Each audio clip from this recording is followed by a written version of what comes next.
Thanks for having me, Brittany. Okay, so yeah, today we're going to talk about the intersection of live music and gaming. So if you want to give a little head nod to Luminate, our sponsor panel, our panel sponsor.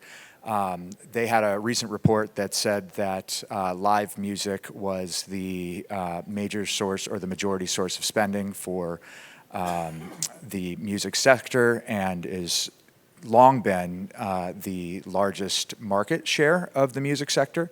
If you combine that with, I believe that was somewhere around 30 billion, if I've checked my notes. Then you have film and television, which was, I think, around 70.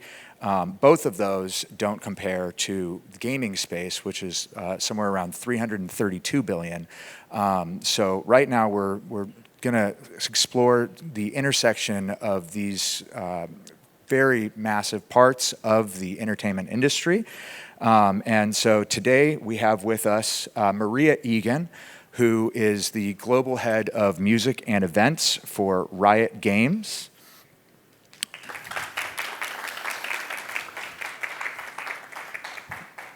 We have Scott Ryan from Luminate, and he is the Executive Vice President for Commercial. And then we have Adriel Yong, the co-founder and CFO of Clout Kitchen. Is it COO or CFO? COO. Okay. Excuse me. All right. Sounds great. Okay, great. So let's just dive in here. So I want to first pick Maria's brain. Maria, Riot has long been an innovator and a leader in the space of music, meeting, gaming. I want to know, what are some of the key factors in how your company and your team approaches the intersection of music and gaming? Hi, everyone. Riot's very unique in gaming. We have a big music team. I've been there a few years, but going back 10 years, they've always had an in-house composing team, which is unusual for a lot of game studios. Usually that's kind of outsourced. So that was the beginning of it, was actually having craft in the building that were driving really interesting moments like esports anthems or using music to tell stories in the League of Legends IP. And then, the head of the music team is now the head of animation, Christian Link, who made Arcane. So the trajectory of music within the walls of Riot it's just very valued and very important. It was never seen as an add-on. It was seen as very much at the heart of the culture and community of League, which was, for 10 years was Riot's one game. And that the way that League used music, which was, between esports, the anthems every year, the kickoff of season start, the competitive season would start with a big song always. Every time they release a new champion, there'd be sort of a storytelling piece of music, whether that was score or a song. So there was this idea that music was actually the heartbeat of the League of Legends community and a big part of the art and culture of League, the game. And then, that when we launched Valorant, similarly, very different aesthetic and much more contemporary music, electronic music, but similarly, there's this real attachment to music as a core pillar of the brand. So I think it's just Riot took it incredibly seriously as a very big part of the way that they build community. And that led to me, and I have a team of 25 people, which again is probably the biggest music team in gaming. We have people from the industry, backgrounds in live and backgrounds in labels. So we just have sort of a unique structure. Yeah, certainly. It takes a village to make the kind of impact that you guys have had. As you've been leading the space, what kind of trends within this industry and intersection do you see that you think that other people that might be either relevant or trying to become relevant within would be able to look to as things they might want to get involved with? Well, I think being here is a great start. I'm really highly focused on Asia right now. We're making more hires here in the market. One of the reasons I was happy to come to the conference is, we've historically always had our music team based in LA, but we see more and more, obviously, our massive player density in China and Korea and Southeast Asia. Music has changed, as you all know, in the last 10 years. The exporting of Western tastes and the exporting of sort of Western perspectives is not as relevant as it was 10, 15 years ago, and there's incredible talent and music cultures growing out of Asia that were more kind of more regional, 15 years ago. So I think the biggest trend for me is just more centering our creative here in Asia is a big one, and thinking about this market as a creative center versus just a sort of an import market, and have it working with our Korean teams, working with our our Singapore team here, our China team, to really build global beats that then we bring back is something I'm thinking about a lot. And then live. I mean, this is the panel thinking about live experiences. I'm sure you've got data to support this, but I personally, I need to sort of step away from digital content at this point because the overwhelm is so high, and now AI. I don't really trust my feed anymore. I don't know what's real. I feel like the digital world is untrustworthy. So I'm more seeking out live experiences, and I think that's going to be true of our communities as well. Certainly, yeah. So I guess the inflection point between always having Western culture being exported to the East and to now seeing it come back towards the rest of the world, as well as maybe coming more into an offline zone, especially as dead internet theory becomes so much more closer to a reality, having that touching hand as sort of like a luxury experience as a way to really build value for your communities. That makes a lot of sense. And so then bring it over to Adriel here next. Adriel, what's some of your experience within the live meets music, the live music meets gaming space, and what are some exciting things within it that you'd like to share? Yeah, so super excited to be here. Growing up, I played a lot of League of Legends, and in the DNA of the company is a lot of professional League of Legends players. So we often joke that if the company doesn't work out, we can go back to playing League of Legends competitively to make a living. But jokes aside, the first product that we built and raised venture capital money on was an AI gaming coach called Backseat. That went super viral. We had like 50,000 plus signups in, I think, like sub 3-4 weeks in our first month. And in that process of building and launching the product, the question of like growth and distribution sort of like came up in our minds, right? Like, how do you launch a product virally in today's day and age where everyone's competing for attention? So we tried, your usual paid advertising, UGC influencer marketing, but actually in the gaming world where, a lot of the Twitch streamers, and we have now some of the largest Twitch streamers on our team as well, they were using clip farming, which, goes back to the dead internet theory on some level. So clip farming is basically, you mobilize thousands of micro creators, and you pay them on a performance basis instead of like a per post basis, right? And in doing so, you sort of brute force virality. It works especially well because today's feeds are algorithmically driven rather than based on follower counts. So we did that, and then we sort of stepped back and thought, why not do this for more people? So yeah, we started to work with different content creators, music artists, consumer-facing brands as well, to sort of help them figure out different launch marketing campaigns. But I think going back to Maria's point, in the world like this where content is so heavy on your feeds, I think there is definitely that desire to go back to the real world, which is also why, like, for us, there's the software side of the company, but we've also invested a lot into like live events. So in May, we ran one of the largest festivals in Manila called N Friends. It was a sort of intersection of both gaming, pop culture, technology, music. We had, even for headliners on the music side, we chose people like Zad, who's a big gamer. We built a gaming rig in his hotel room.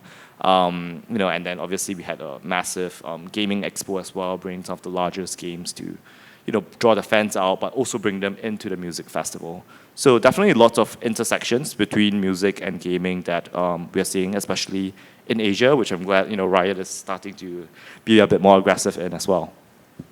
Awesome.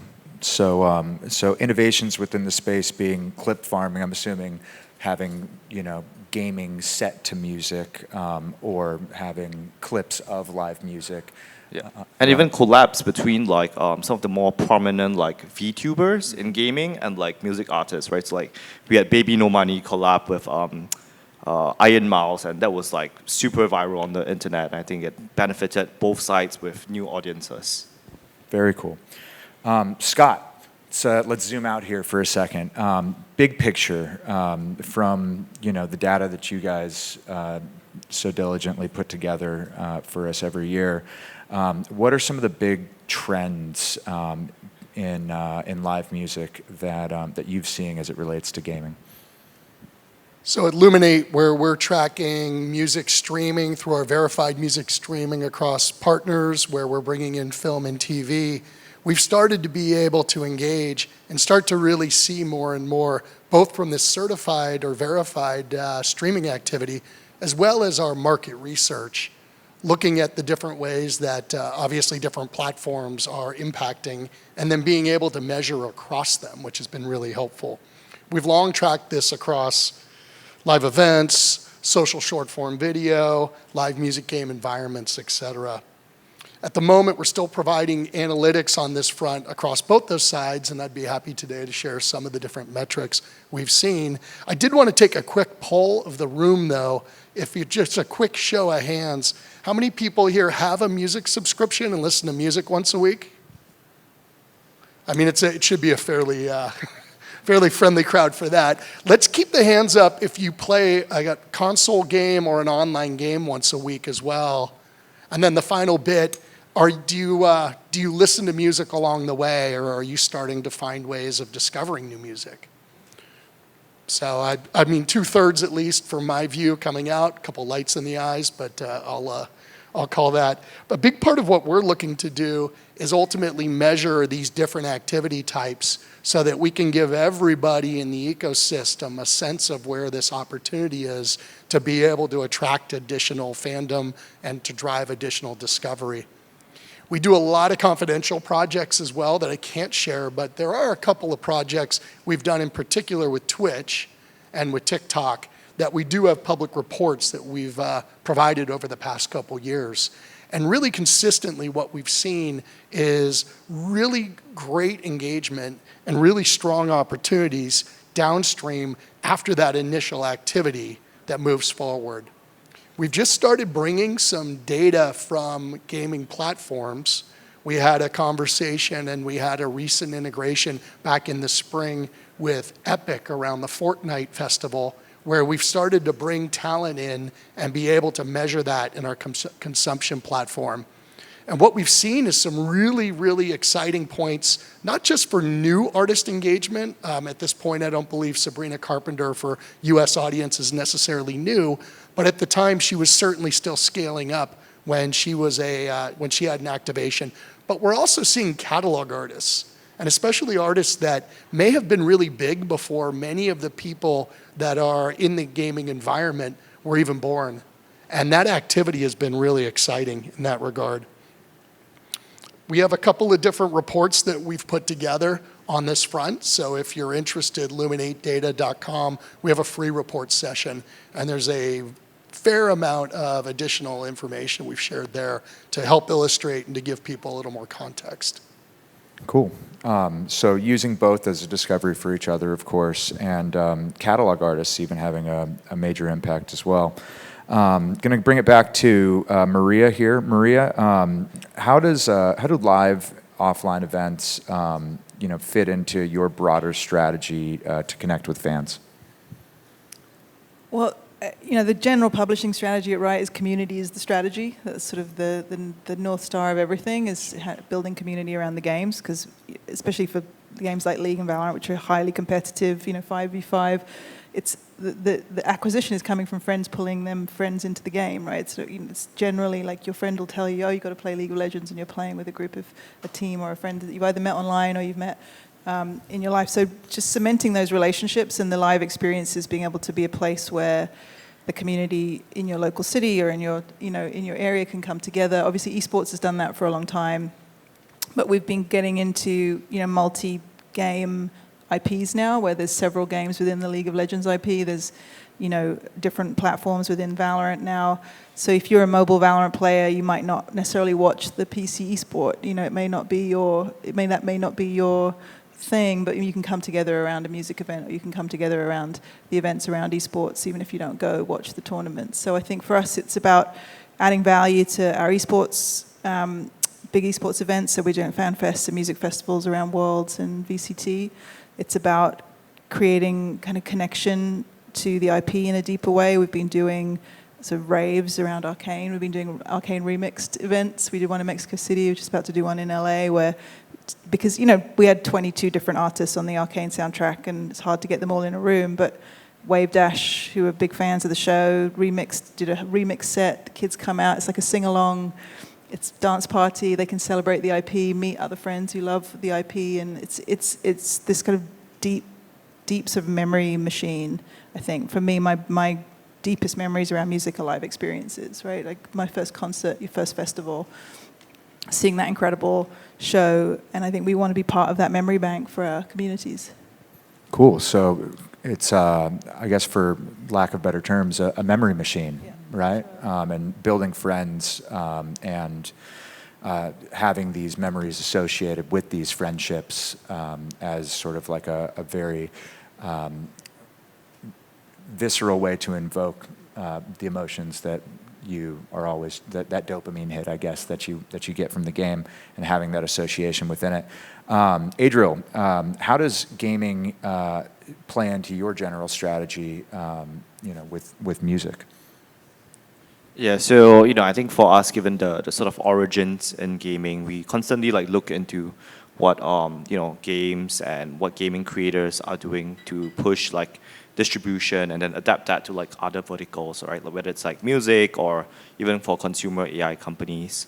When we talk about N Friends, the festival, for instance, I think it's interesting because my co-founder used to run 100,000 gaming convention in Philippines, and we sort of see that generation of attendees grow up and now mature into I guess music festival goers, right? But then when you put artists who are sort of linked to the gaming world or have some prominent presence in gaming, you pull that and you tap that gaming audience for your festival attendees as well. So we actively collaborate with a lot of the large gaming studios, publishers, to try and activate them in our music festivals. And I think even for some of the festival teams, our upcoming festival is Halloween, right? We are also trying to figure out what sort of interesting collaborations can we do with gaming companies to invoke that feeling that it's back to the old days of gaming again. Yeah. Awesome. Yeah, it's all about invoking that feeling, right? And again, with the memories, I see that as a common theme here. Scott, can you share some data about how activations in gaming and music are impacting consumer behavior? Yeah, I'd be happy to. And we're really excited because we're just coming out of field with our market research across 4 key markets of the 14 that we're covering. And those are US, China, Japan, and India. And I really want to focus a little bit on superfans because that's been a constant theme across both music and gaming as well. There's a lot of talk in the industry about superfans. Here at Luminate, we actually we quantify and really define what some of those different activities are and make sure that we're able to measure that across the different markets. And we've seen some really exciting growth on that front. So a few stats that we found that we think are interesting and that really have an impact on brand affinity, engagement, offline events and online events, and the different ways to be able to really get and activate some of those different activities. The US, nearly overall, we find 18% of fans, plus or minus a few percentage points, qualify as super fans by taking in at least five different actions with an artist. It could be everything from streaming music intentionally to buying merch, going to a show, attending an online activation similar to a Fortnite festival, being able to bring music into games, etc. So 18% is the kind of the baseline. What we're seeing across gamers and super fans of music as a crossover, in the US it's 25%, and they spend 26 more money on entertainment than the average US consumer. Some of the math we're also seeing is close to 180 hours or more each month spent across gaming, music, video, and other media.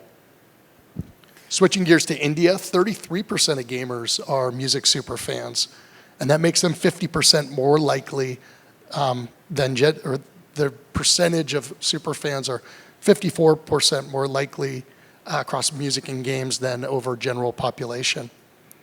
And then China, gamers are 50% more likely to be music super fans as well. And then Japan, we saw some really interesting points. 2x more likely, gamers are 2x more likely to be super fans over general population. And gamers are more likely to use social, of course, throughout those different activations. Very cool. So you're seeing a correlation between gamers and superfan mentality, and then having that superfan mentality actually impact the spend, right? So whether that's for merchandise in-game or out of game, you're still seeing this type of demographic be much more willing to go the extra mile. Correct. And then we've seen the usage grow even further with that hours played stat. It's really interesting stuff. I'm going to bring it back to Maria here for a second. Maria, when you are, I guess, deciding who and how you're going to work with these artists, what would, if you had to like put together, I guess, I don't know, a matrix or a decision-making structure of how you choose these people, what would go into that?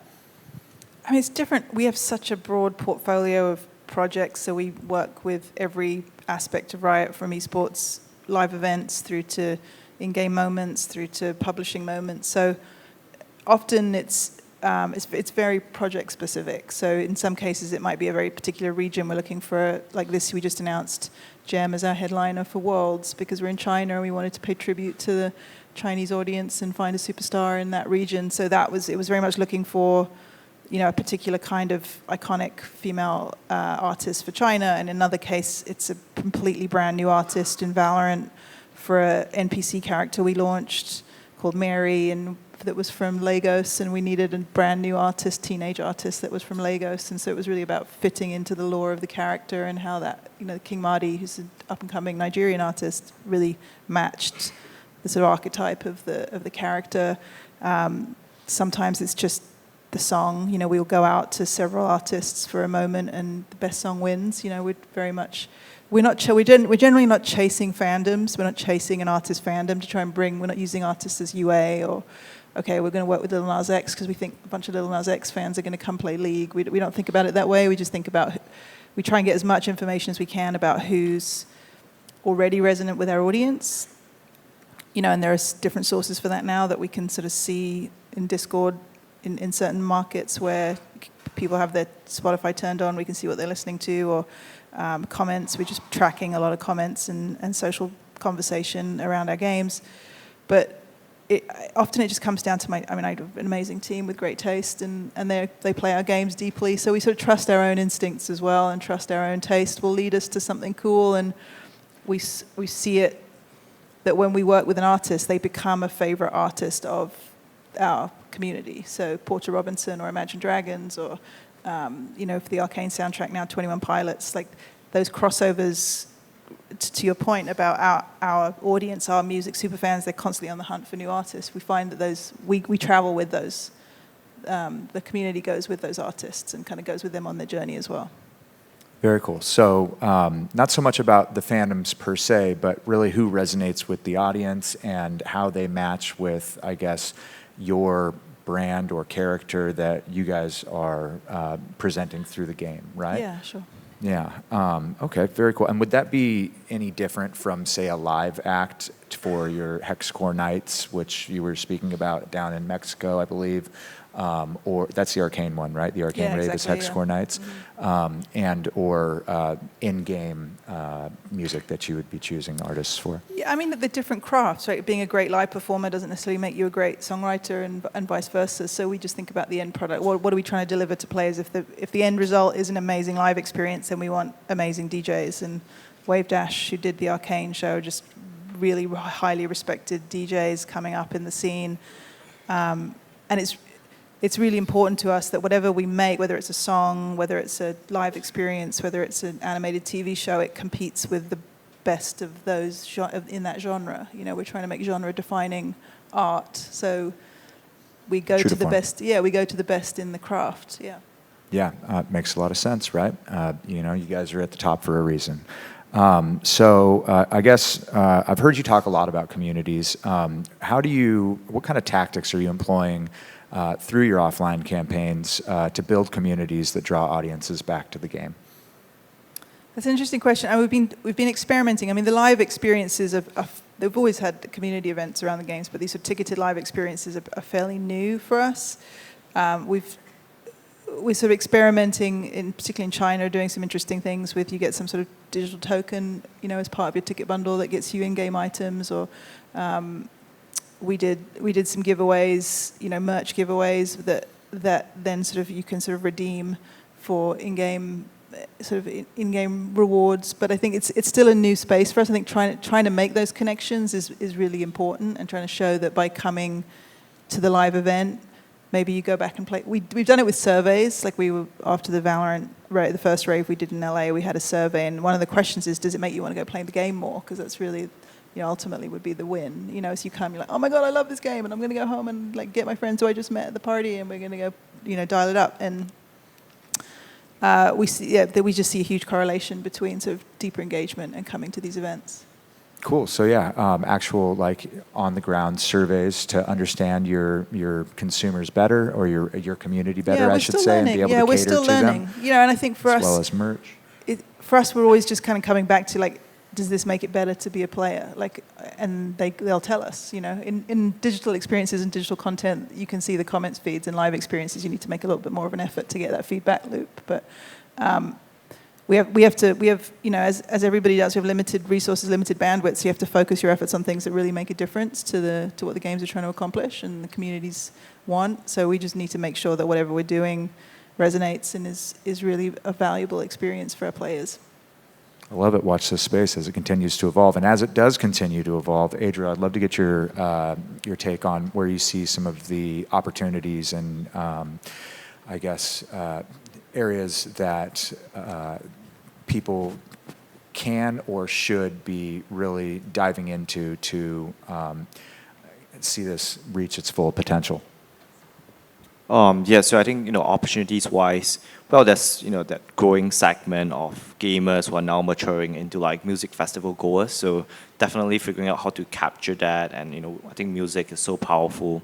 I think Arcane was such a great, you know, way to sort of get that generation who sort of played games growing up and now enjoys music. You know, spends a lot of time like watching Netflix after a long day at work, right?